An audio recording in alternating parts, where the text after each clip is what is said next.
This is my audience. Peasant to prominence, rags to riches. Grigory Rasputin was born a Russian peasant and found a way to become very close to Russian royalty. Some even called him the Mad Monk. He had the perfect life until he let his guard down.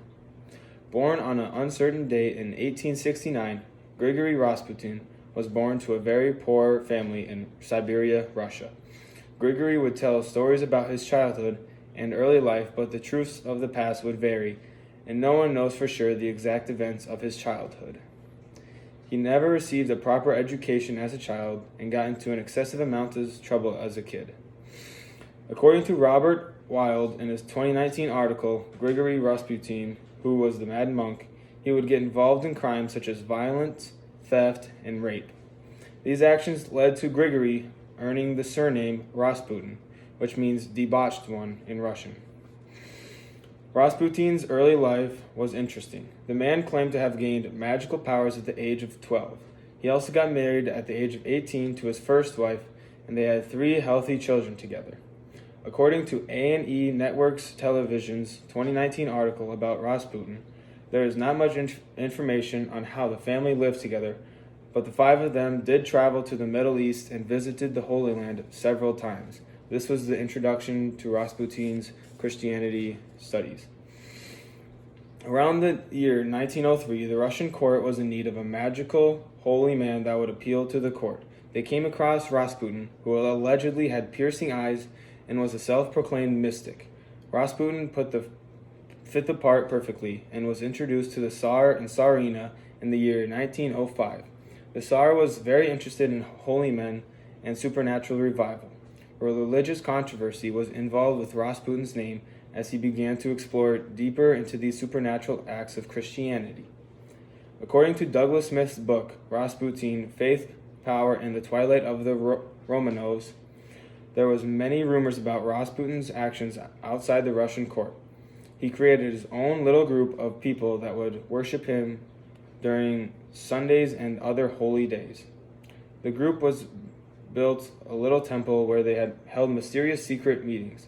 Other priests and villagers of the town were very concerned about these secret meetings.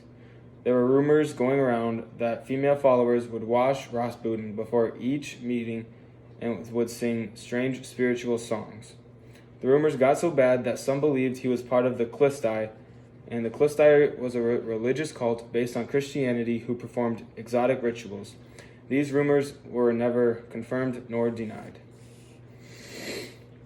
Rasputin got very close with the Tsar and Tsarina because in the year 1908, the Tsar's son Alexei was experiencing excessive bleeding and it seemed to be unstoppable. During this crisis, Rasputin was summoned to the Tsar's palace where he performed some sort of what is recorded as magic, and it suddenly healed the boy. Rasputin allegedly placed his hands on the boy and prayed. There is no realistic explanation to why the boy was completely healed, but it seems that Rasputin was very fortunate and lucky, or he actually performed an act of magic which could have healed Alexei. This event was very significant because it solidified Rasputin's role in the palace, and he gained great trust from the Tsar. The Tsar felt as he owed Rasputin very much for his actions, and he gave him a permanent contract. Over the next few years, there were many complaints coming from the common and wealthy people of St. Petersburg, which was the capital of Russia at the time.